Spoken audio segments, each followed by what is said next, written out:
Muy buenos días, amigas y amigos. Bienvenidos de regreso a su calendario económico de Bitcoin.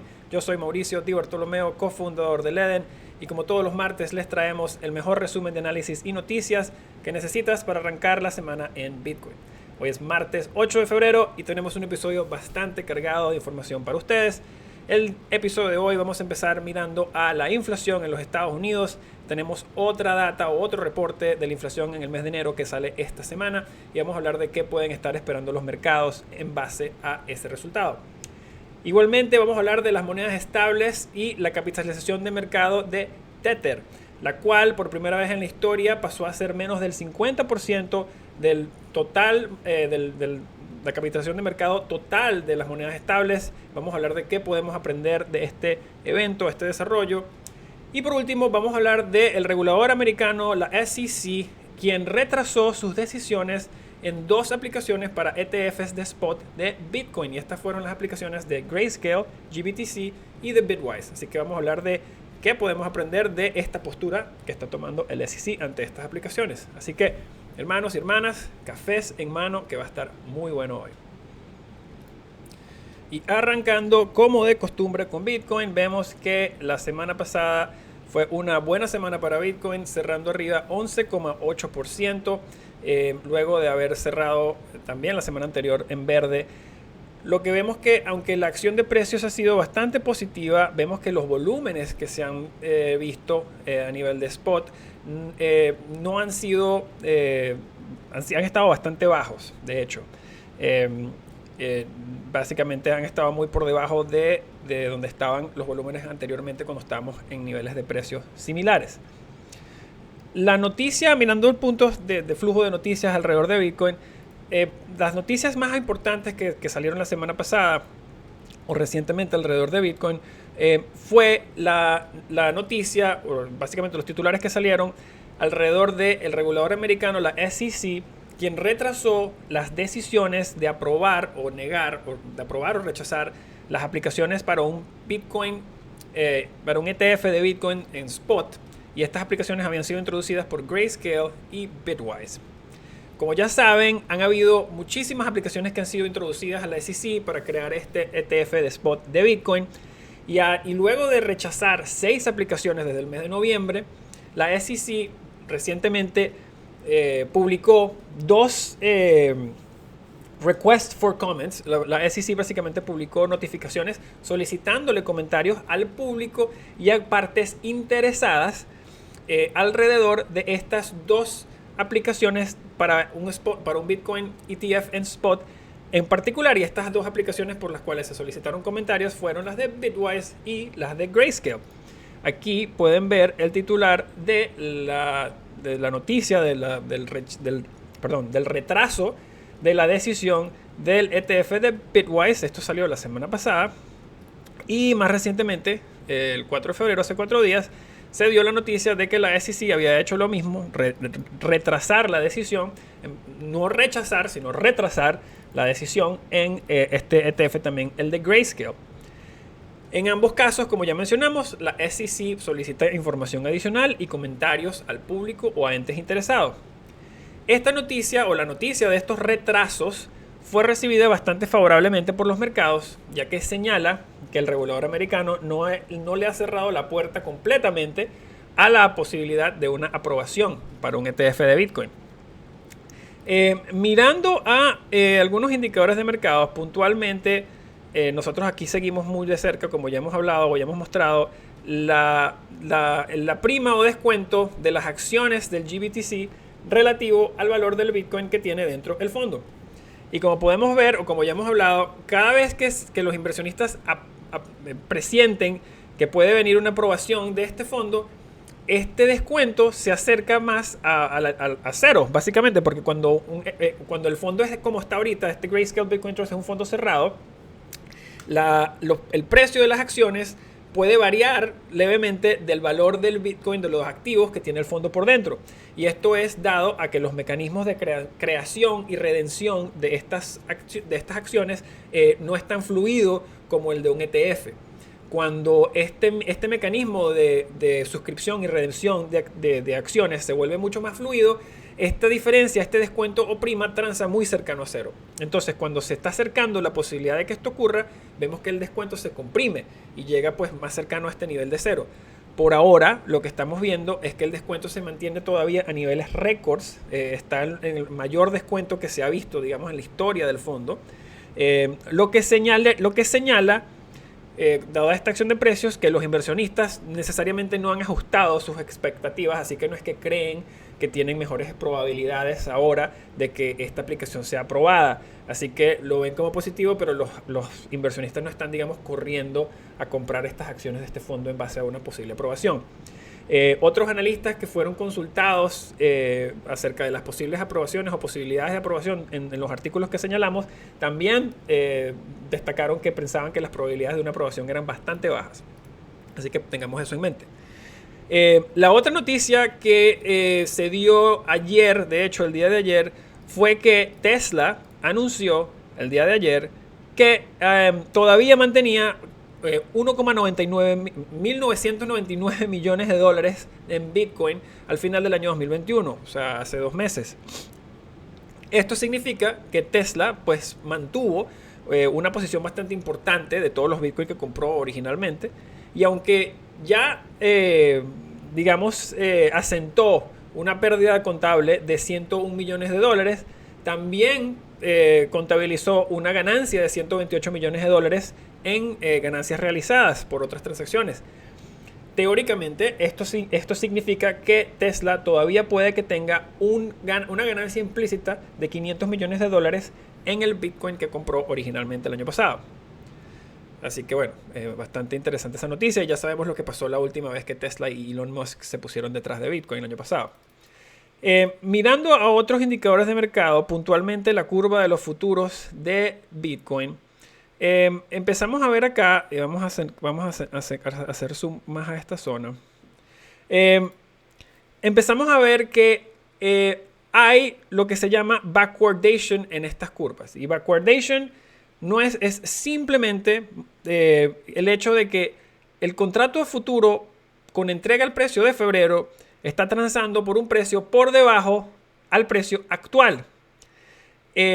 Como ya sabemos, la forma natural de estas curvas de futuros es hacia arriba y a la derecha.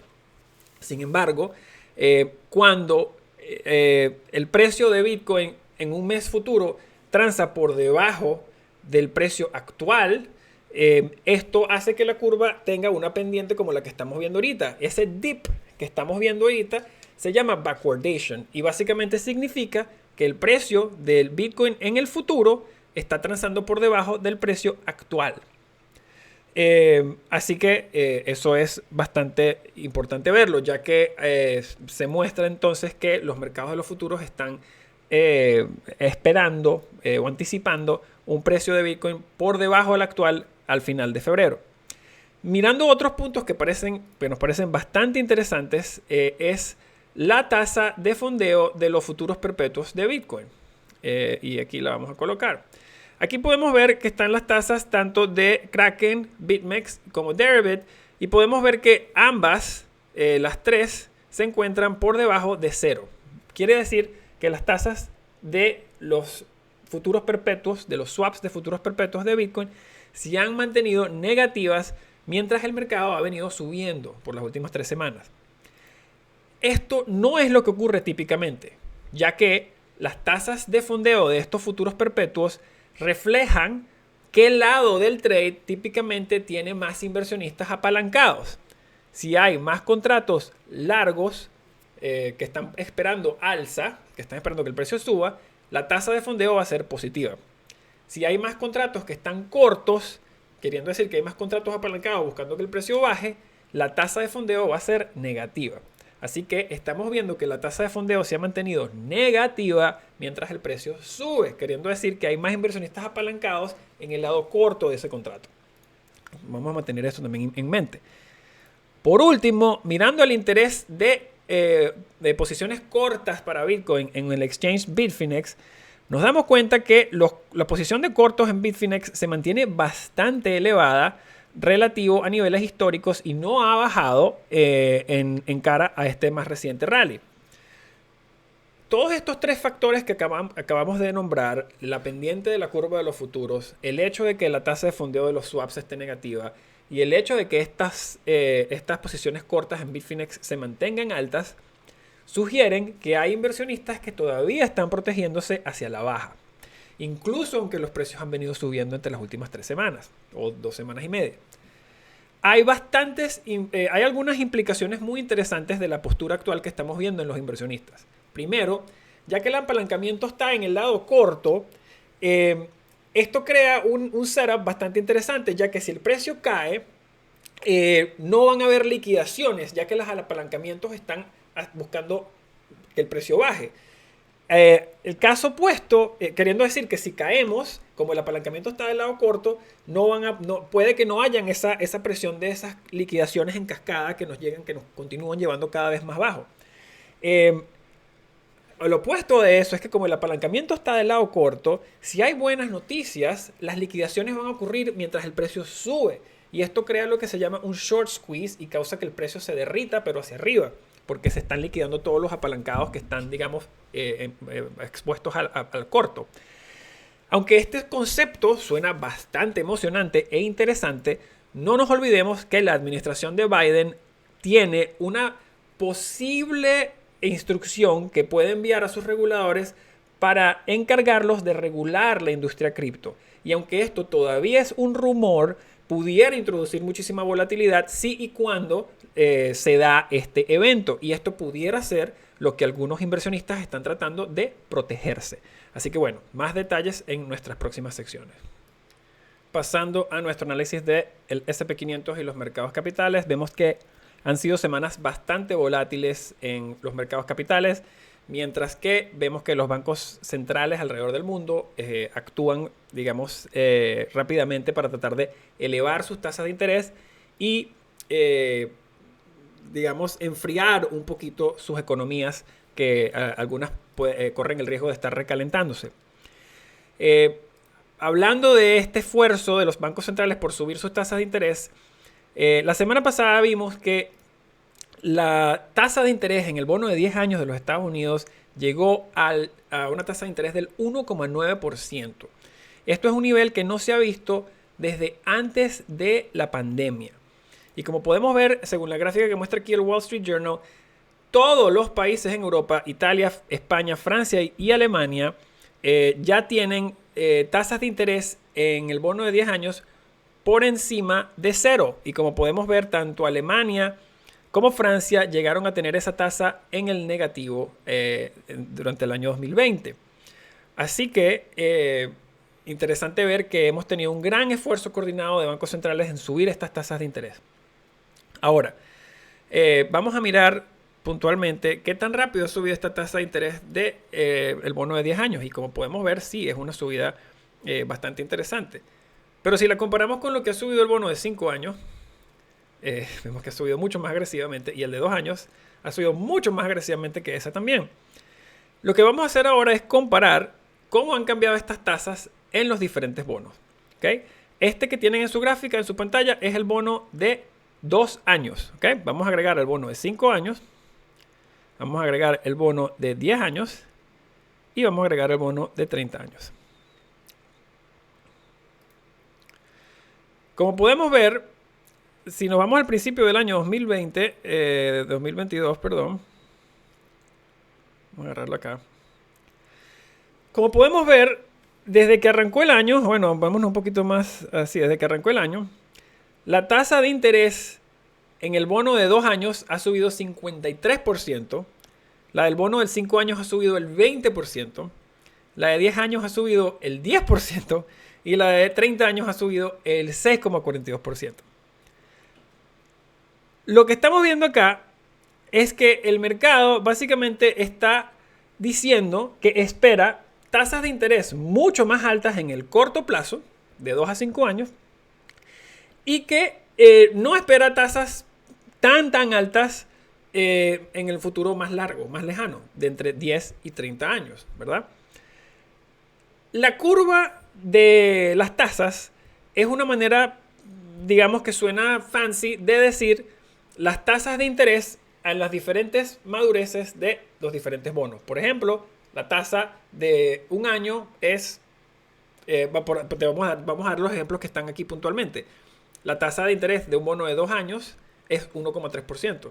La de 5 años es 1,8%, la de 10 años es 1,95% y la de 30 años es 2,2%. Como pueden ver, la curva pues va haciendo esto. Entre más lejos, entre más largo la madurez, más alto el interés que requieren los inversionistas. Así que, como podemos ver, históricamente la forma natural o normal de esa gráfica es que la curva suba arriba y hacia la derecha de una manera gradual, ya que, como comentamos, los inversionistas requieren mayor retorno por comprometer su capital por mayor tiempo, porque puede haber más incertidumbre en ese mayor tiempo. Cuando las tasas al corto plazo están tan altas o más altas que las tasas de largo plazo, la curva se vuelve plana, porque no hay variaciones en los diferentes madureces. Si yo te pido, o si alguien pide 2,5% por un bono de 2 años y 2% por un bono de 30 años, pues la curva va a ser esto. Eso quiere decir que la curva puede aplanarse o incluso invertirse. Cuando la tasa de un corto plazo es mayor a la tasa de algo en el largo plazo, esta curva se invierte, se voltea de la pendiente normal que tiene.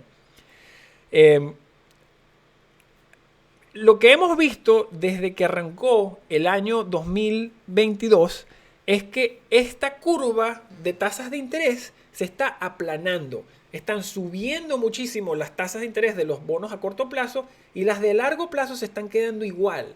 Entonces la curva se ha venido básicamente aplanando. ¿Qué ocurre cuando la curva se aplana? Buena pregunta.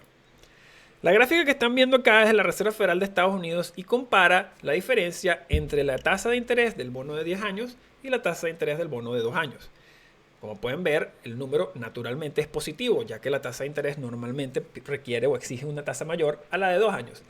Pero ha ocurrido ciertas veces en la historia, desde los años 70, donde la tasa de 2 años ha pasado a ser mayor que la tasa de 10 años. Y eso ocurre cuando esta línea azul se va por debajo del 0. Y como podemos ver, ha ocurrido 1, 2, 3, 4, 5, 6 y 7 veces en la historia. Y vemos que hemos tenido estas áreas grises en las gráficas representan recesiones económicas. Y como podemos ver, tenemos 1, 2, 3, 4, 5, 6. Cada vez que la curva se invierte, queriendo decir que cada vez que la tasa de interés del bono de 2 años llega a ser mayor que la tasa de interés del bono de 10 años, esto es seguido por una recesión económica, por un periodo de recesión económica. Como pueden ver, y como hemos venido hablando, estamos avanzando en esa tendencia. La curva se está aplanando cada vez más, cada vez más, cada vez más, y la tasa de interés de ese bono de 2 años sigue subiendo, mientras la tasa de interés de ese bono de 10 años no está subiendo a la misma velocidad. Y estamos aproximándonos a este nivel crítico de 0.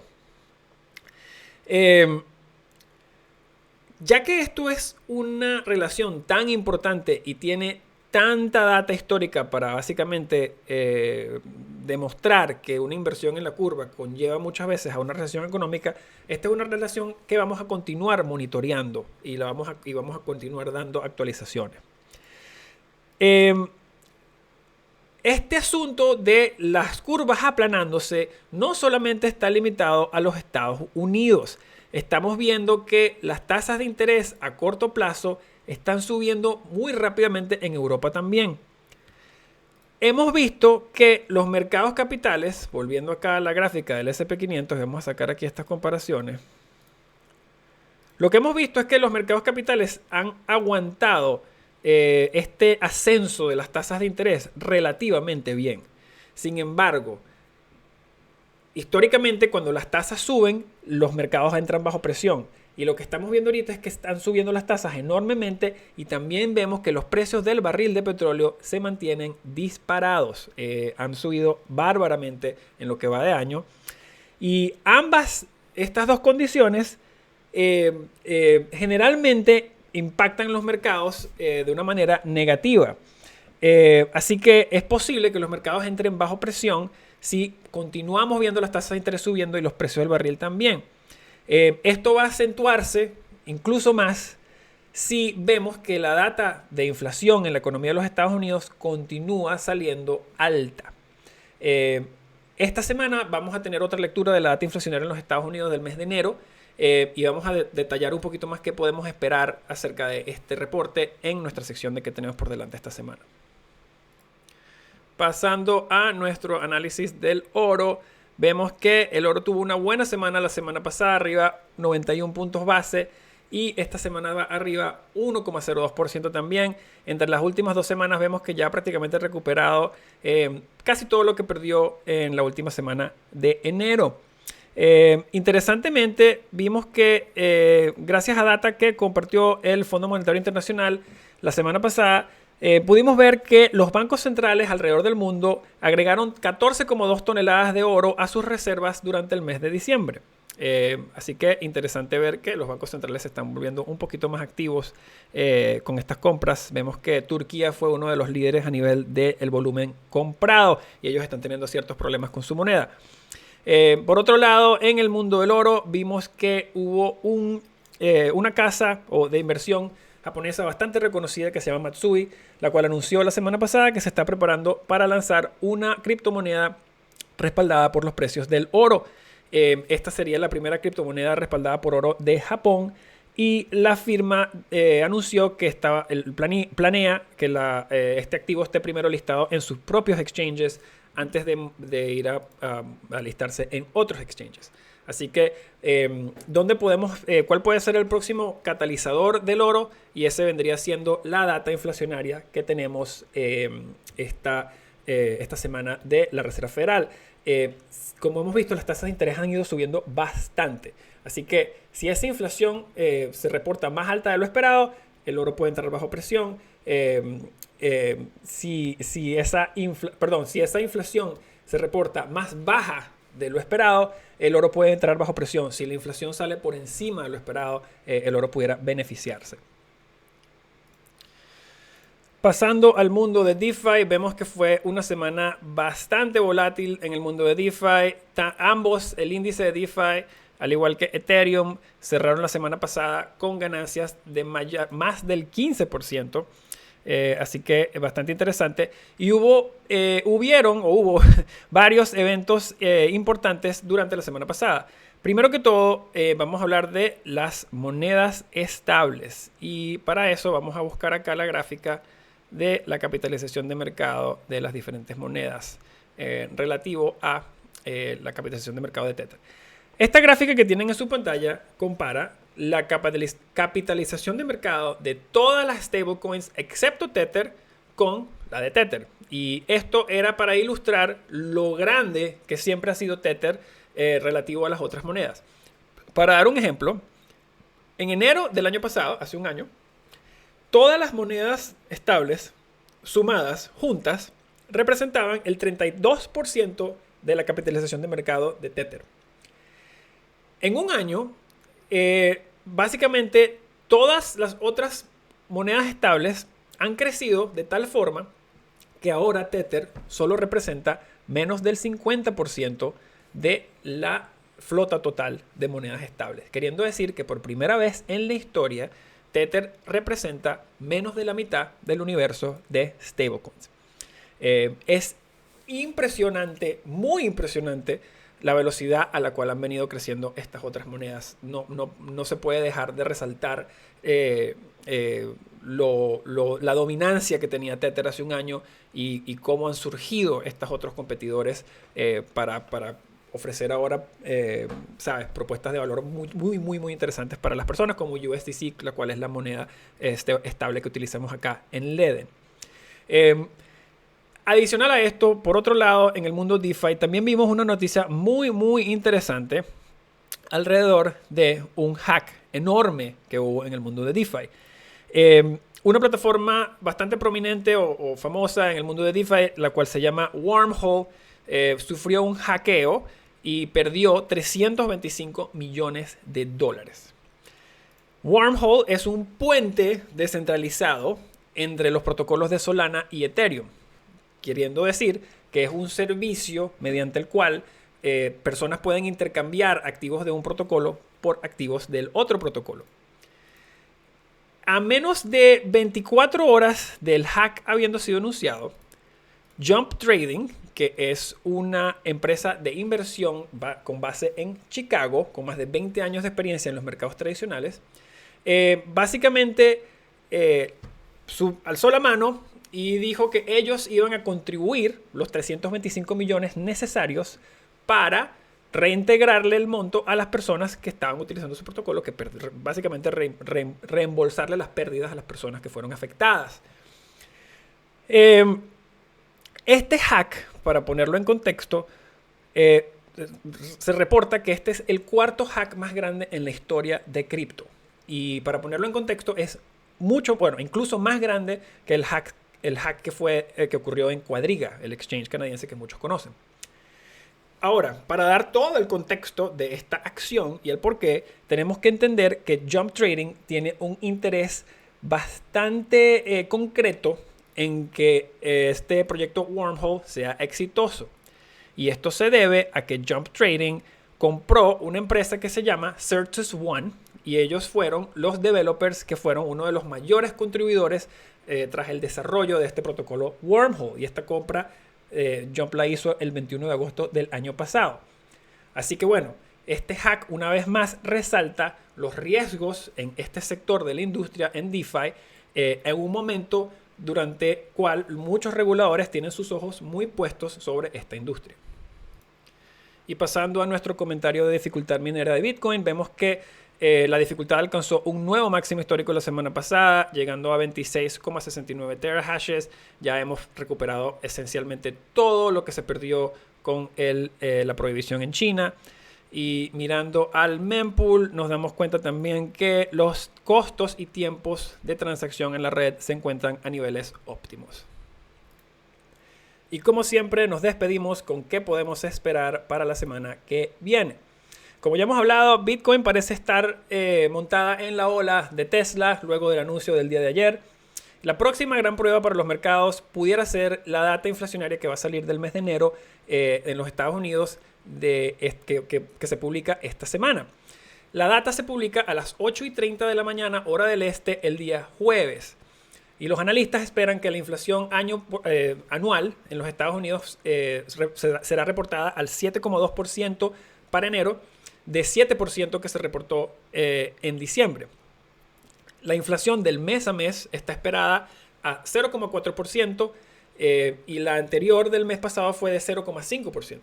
Así que como podemos ver, las expectativas son para una reducción bastante significativa de la inflación del mes a mes relativo a diciembre. Y cualquier sorpresa hacia la alza, o cualquier número más alto de lo esperado, pudiera causar presión en los mercados.